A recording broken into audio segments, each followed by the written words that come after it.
Hello, Gannon family. Welcome to Gannon's Observance of Juneteenth. I'm Homer Smith, class of 1976, and joining us today for this special presentation is Gannon's president, Dr. Keith Taylor, board director and class of 1993, alumni, Candace, assistant professor for the social work program and director of mortuary science and class of 1992, alumnus, Dr. Parris, and finally, Director of the School of Public Service and Global Affairs, Dr. Jeffrey Bloodworth. Today, in honor of Juneteenth, Dr. Baker and Dr. Bloodworth will offer a brief history lesson of the Emancipation Proclamation and history of Juneteenth. Dr. Baker will also lead us in discussion around today's current events and what we as a community can do to help in the fight to end racism. Now I'd like to turn it over to Dr. Jeffrey Bloodworth. Good evening. It's an honor to take part in the Gannon Alumni celebration of Juneteenth, the oldest national celebration devoted to commemorating the end of slavery. Juneteenth, or Freedom Day, is also the most American of all holidays. First, Juneteenth emerged as a grassroots celebration. Born in African-American communities across East Texas, Juneteenth celebrations spread throughout the South and eventually into the North.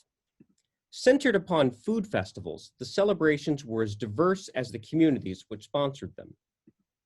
Second, celebrating freedom is as American as the 4th of July and basketball.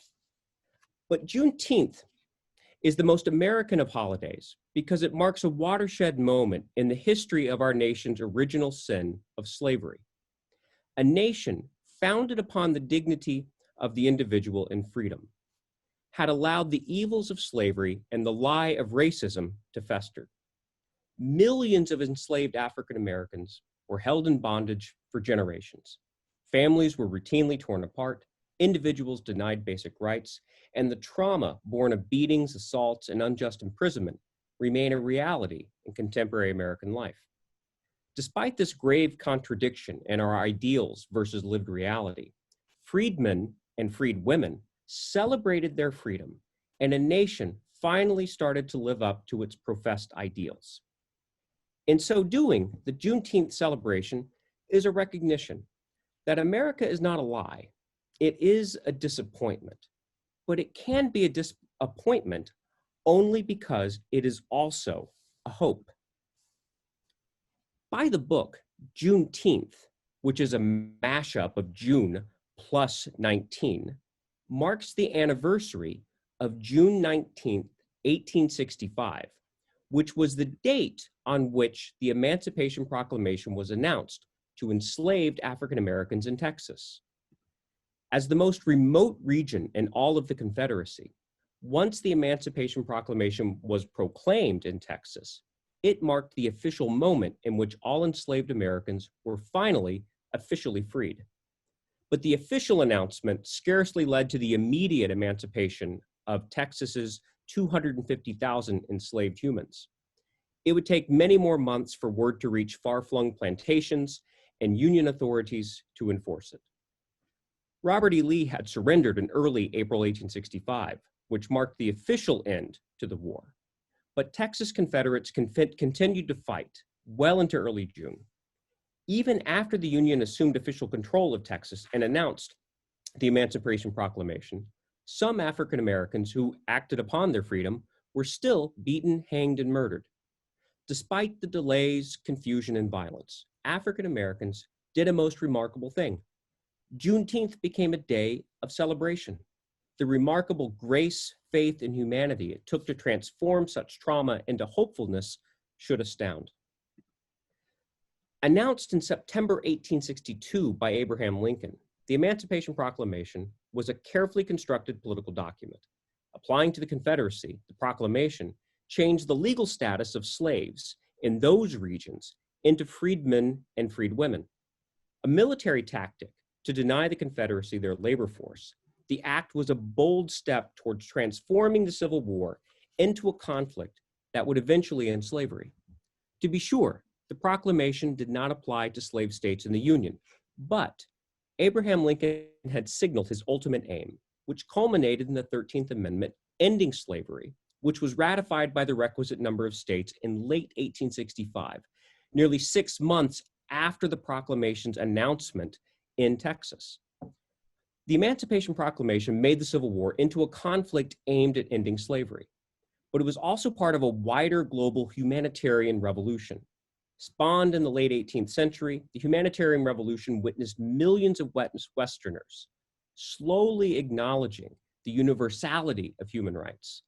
What had been a tribal mentality, political rights only belonged to those who prayed like you, looked like you, and thought like you, had slowly transformed into a cosmopolitan ethos that all were deserving of dignity. Throughout the first half of the 19th century, Western nations abolished witch burnings, dueling, judicial torture, sadistic punishments, and slavery. In his Emancipation Proclamation and the 13th Amendment, Abraham Lincoln in the US lagged decades behind Western Europe. But the proclamation also took effect in 1863, which was the very same year that Russia's Tsar freed the serfs. In this way, the Juneteenth commemorates an American chapter of a larger Western movement toward human freedom and dignity. Always an opponent of slavery, young Lincoln followed a rocky path to the proclamation. Reared in an anti-slavery family that attended the staunchly anti-slavery separate Baptist church, Lincoln once said, quote, "If slavery is not wrong, nothing is wrong. I cannot remember when I did not so think and feel," end quote. Not an abolitionist, young Lincoln supported the slow demise of slavery and the recolonization of free slaves to Liberia. In the 1830s and 1840s, this mild anti-slavery was deemed radical and controversial.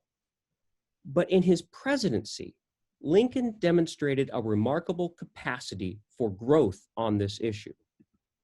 Early in his presidency and the Civil War, Lincoln sought to save the Union, not end slavery. The Emancipation Proclamation changed that calculus. When news of the bravery of African-American soldiers fighting for the Union moved white Northern opinion against slavery, Lincoln leapt at the opportunity. Stunning abolitionists who had always been very critical of him, Lincoln transformed the war into a battle to eradicate slavery and then protect the rights of freedmen and freedwomen. Folks forget that Lincoln's victory in the 1864 election was never a foregone conclusion. Running against a former general-in-chief of the Union Army who was pro-slavery, Lincoln made the continuation of a bloody and unpopular war to end slavery the central plank of his reelection.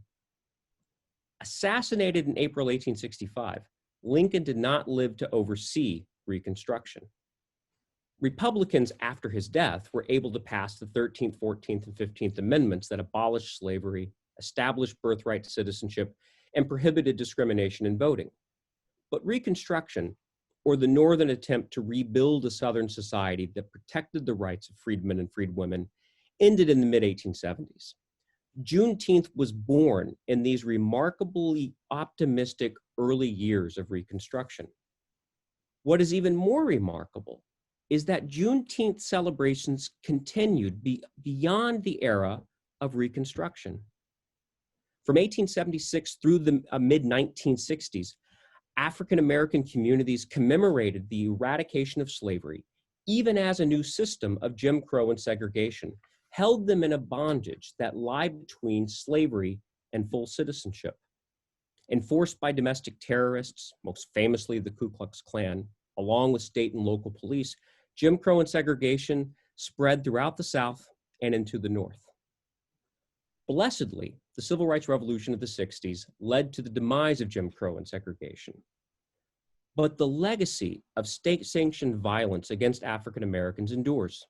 Indeed, the recent murders of George Floyd, Ahmaud Arbery, and Breonna Taylor are the ever-constant reminders of our nation's original sin and our unsteady path toward living our highest ideals. Despite this ugly reality, Juneteenth celebrations have endured. We commemorate this Juneteenth with heavy hearts.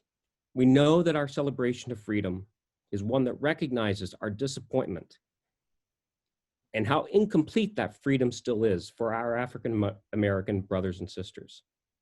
Yet we celebrate because we still believe in a hope that we will eventually realize the true freedom and equality promised to all by the founders. Thank you. My name is Parris Baker, Assistant Professor and Director of the Social Work Program, Mortuary Science and Gerontology Programs. I would like to thank my brother and my colleague, Dr. Jeffrey Bloodworth, for providing a stirring and informative account of the history of Juneteenth. Now, I would like to add some subjective nuance to his presentation. African-American historian and Harvard professor Henry Louis Gates asserts that Juneteenth became an occasion for gathering lost family members, measuring progress against freedom, and inculcating rising generations with the values of self-improvement and racial uplift. For my grandmother and matriarch of the Brown Baker family, Mrs. Shirley Baker, with her 8th grade education from Oak Park's High School, believed in this perspective. She stressed the importance of the commemoration and celebration of holidays, such as Juneteenth, to see them as times of personal reflection and recommitment. While Black Americans were celebrating freedoms granted by the Emancipation Proclamation and protected by the Constitution, white Americans did not readily recognize or respect the legislative freedoms granted for Blacks. One striking example of this struggle was revealed in Mississippi's reluctance to ratify the 13th Amendment. Mississippi was the last state in the Union to ratify the 13th Amendment, originally rejecting it in 1865. It was ratified in 1995 and certified in 2013. My grandmother was born in Laurel, Mississippi. She lived through those tremendous struggles. She lived through the shameful and humiliating signs for white only, placed to remind Blacks to stay in their place. Whether explicit or implicit, attendance in churches, schools, the military, sports, entertainment, politics, and places of employment, all declared for whites only. As each discriminatory barrier was destroyed, another was created. Black codes and Jim Crow laws replaced many constitutional amendments. Because my grandmother offered me this wisdom in her lived experiences and encouraged me to move forward, I now offer you the same encouragement. All of us have a moral and spiritual obligation to God and to each other, to fight for freedom, to vote for justice, to grow in grace and humility, to learn from each other. When there is an opportunity to celebrate accomplishment, to celebrate courage, and the we shall overcome spirit, we must celebrate together, no matter how much it hurts or how angry we may become. We will learn to live together, obeying the second commandment, love your neighbor as yourself, or we will die together as stupid fools. This is the wisdom of Shirley Baker. There's only one God, only one grace, only one heaven. Folks ought to learn that simple truth. I encourage each of us to celebrate Juneteenth. God has blessed us to celebrate this overcoming moment, celebrate the strength of African Americans, and celebrate the strength of our nation. Thank you. Well, I'm Keith Taylor. I'm the president of Gannon University, and this is certainly a privilege having this constellation of the Gannon family here. We've got a thank you to Dr. Bloodworth for his terrific words today. We're here to celebrate a freedom that unfortunately is yet to be fulfilled, with also a group of Gannon alumni who spent lots of years here as students and have now served this university and our Gannon community as faculty members and longtime staff members, and Candace Battles as a now Gannon University board member. We have had an opportunity today to listen. And I think as a community, we need to spend more time listening and seeking to truly understand what other people are saying. And those of us that are in positions of privilege and of wealth and of power need to do more than just listen. We need to take action, but we need to take action based on the good advice and the good direction of people that are living the reality that we're trying to change, and we need to change as not only a Gannon community, an Erie community, a United States community, but as we've heard, a world community.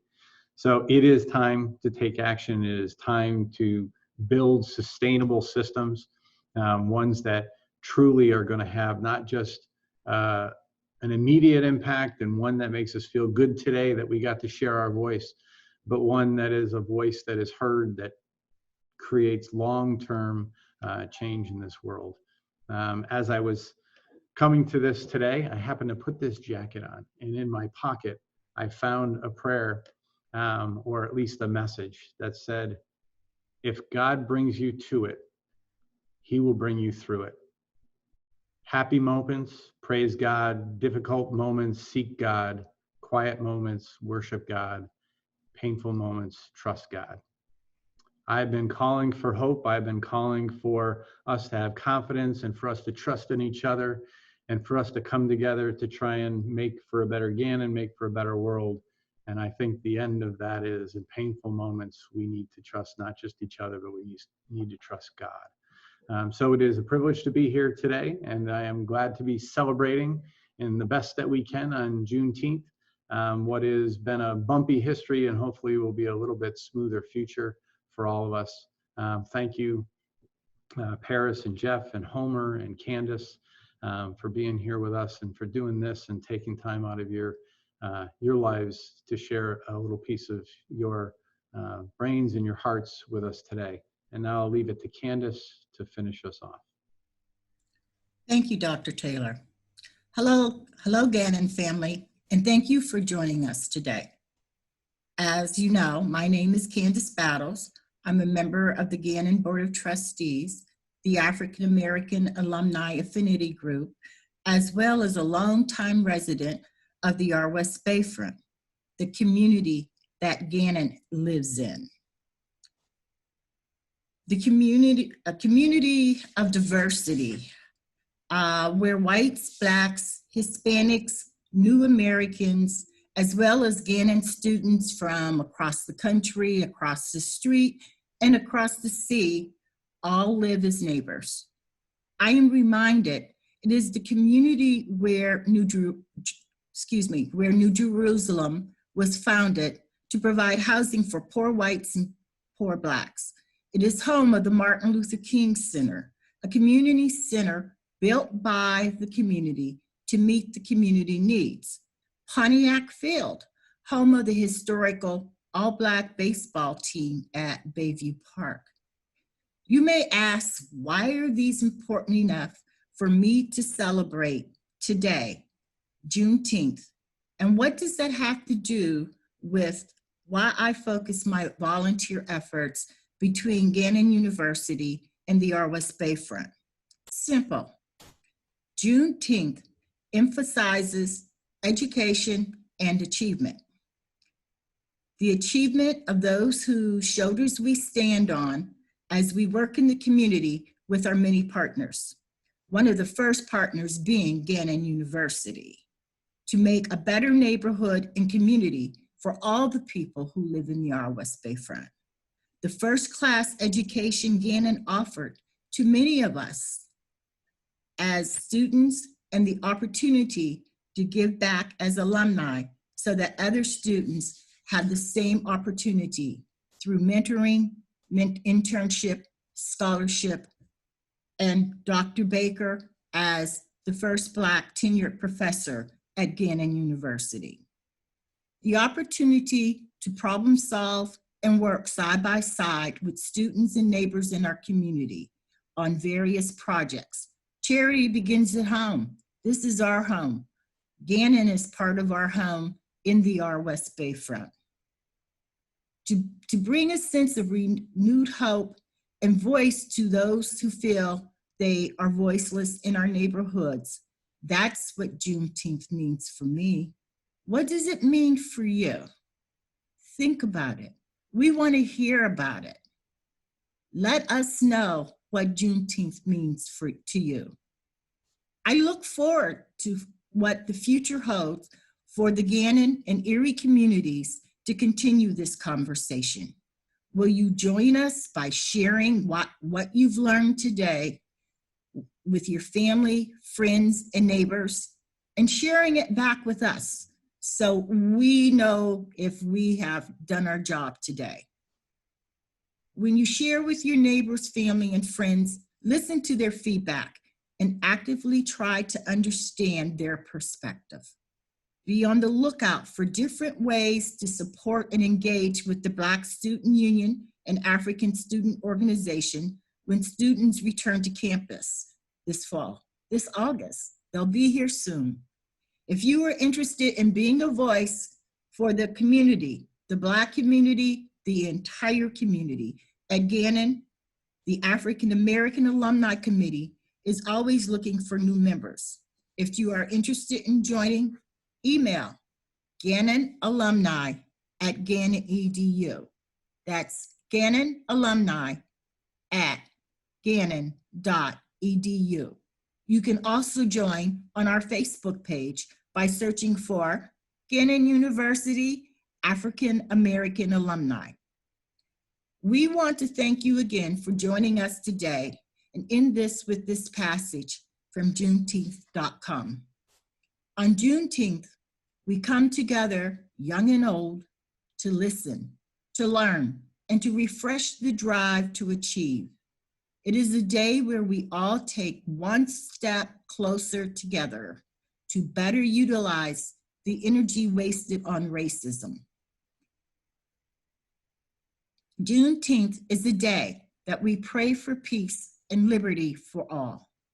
Today is meant to be a day of celebration, so let us continue to celebrate with our brothers and sisters throughout the rest of the day as we re-energize ourselves for the work ahead of us. God bless.